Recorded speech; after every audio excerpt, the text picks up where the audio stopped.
ഇവിടുത്തെ മാപ്രകൾ എന്താണ് ചെയ്യുന്നത്? മാധ്യമപ്രവർത്തകർ എന്ന നിലയിൽ ഇവർ സമൂഹത്തിന് എന്താണ് ചെയ്യുന്നത്? സമൂഹത്തോട് എത്രമാത്രം പ്രതിബദ്ധത ഈ മാധ്യമപ്രവർത്തകർക്ക് ഉണ്ട്? മാപ്രകൾ എന്ന പേരിൽ അറിയപ്പെടാനല്ലാതെ മറ്റെന്ത് നല്ല കാര്യങ്ങളാണ് ഈ മാപ്രകൾ സമൂഹത്തിന് ചെയ്തതെന്ന്? മാധ്യമപ്രവർത്തകർ എന്ന പേരിൽ ഇപ്പോൾ മാപ്രകൾ എന്ന അപരനാമത്തിൽ അറിയപ്പെടുന്ന ഇവർ ഈ സമൂഹത്തിന് എന്താണ് നൽകുന്നത്? എന്ത് നല്ല സന്ദേശമാണ് ഇവർ നൽകുന്നത്? PV അൻവർ വിഷയവും സിദ്ദിഖിന്റെ ഒളിച്ചുകളിയും മാധ്യമങ്ങളിൽ നിറഞ്ഞു നിൽക്കുന്നു. സുരേഷ് ഗോപി പൂരം കലക്കിയെന്ന് ഒരു കൂട്ടർ പറയുമ്പോൾ പൂരം കലക്കിയത് ഞങ്ങളല്ലെന്ന് മറ്റൊരു കൂട്ടർ പറയുന്നു. പൂരം കലക്കിയത് ഇന്ന ആളുകളാണെന്ന് ഒരു കൂട്ടർ പറയുന്നു. ഒരു നേരത്തെ ഭക്ഷണത്തിനും ബുദ്ധിമുട്ടുകൾ അറിയിച്ച് നടക്കുന്ന ആളുകളുടെ പ്രശ്നങ്ങളും പ്രതിസന്ധികളും, പാടശേഖരങ്ങളിൽ 120 ദിവസവും വെയിലും മഴയും നനഞ്ഞ് ലോണെടുത്ത് ആഭരണങ്ങൾ പണയം വച്ച് കൃഷി ഇറക്കുന്ന കൃഷിക്കാരൻ്റെ ദുഃഖങ്ങളും വേദനകളും നഷ്ടങ്ങളും ഈ മാപ്രകൾ അറിയുന്നില്ലേ? എന്താണ് ഇവരുടെ ജോലി? മാപ്രകൾ എന്തിനാണിങ്ങനെ ഓരോ ദിവസവും ഇത്തരം വാർത്തകൾ പടച്ചുവിടുന്നത്? പൂരം കലക്കിയ വാർത്ത കൊണ്ട് ഇവിടുത്തെ സാധാരണക്കാരന് എന്ത് പ്രയോജനമാണ് ഉണ്ടാകുന്നത്? PV അൻവർ വിഷയം ആരോപണങ്ങളും പ്രത്യാരോപണങ്ങളും ആർക്കെന്ത് സഹായങ്ങൾ നൽകുന്നു? കാലാവസ്ഥാ വ്യതിയാനങ്ങളിൽ കേരളം വീർപ്പുമുട്ടുമ്പോൾ വയനാട് വലിയ ദുരന്തമുണ്ടായി. മാധ്യമങ്ങൾക്ക് ചാകര കൊയ്ത്ത്. ഇപ്പോൾ എല്ലാം തീർന്നു. വയനാട്ടിലെ ആളുകൾ എങ്ങനെ കഴിയുന്നു? ഭക്ഷണമുണ്ടോ? വസ്ത്രമുണ്ടോ? വീട് നിർമ്മാണം എത്രത്തോളമായി? തങ്ങളുടെ പ്രിയപ്പെട്ടവരെ നഷ്ടമായവർക്ക്, അവരുടെ വേദനയിൽ പങ്കുചേർന്നവർക്ക് ഇന്നത്തെ അവസ്ഥ എന്താണ്? ഇതുപോലെ തന്നെ കൂട്ടിക്കൽ ദുരന്തമുണ്ടായി. അന്ന് ഈ മാപ്രകൾ, അവർക്ക് അന്നത്തെ ദിവസവും സമീപ ദിവസങ്ങളും വാർത്തകൾക്ക് ബുദ്ധിമുട്ടുണ്ടായിരുന്നില്ല. ഇപ്പോൾ കൂട്ടിക്കലിന്റെ അവസ്ഥ എന്താണ്? വീണ്ടും ഒരു ദുരന്തമുണ്ടാകാൻ അവർ കാത്തിരിക്കുകയാണോ? എനിക്ക് തോന്നുന്നു ഈ മാധ്യമപ്രവർത്തകർ ദുരന്തങ്ങൾ ഉണ്ടാകാനായിട്ട് കാത്തിരിക്കുകയാണെന്ന് തോന്നുന്നു.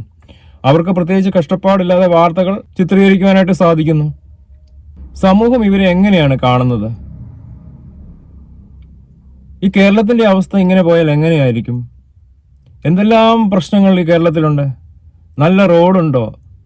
അഥവാ റോഡ് ടാർ ചെയ്ത ശേഷം അതിൻ്റെ തൊട്ടടുത്ത ദിവസം ഏതെങ്കിലും ഒരു ഡിപ്പാർട്ട്മെന്റ് വന്ന് വെട്ടിക്കുഴിക്കും. സമൂഹത്തിലെ ദുഷ്പ്രവണതകളും സമൂഹത്തിൻ്റെ വേദനകളും മറ്റുള്ളവരിലേക്ക് എത്തിക്കുവാൻ അന്തർയാമി എന്നും നിങ്ങളോടെ.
മാത്രം.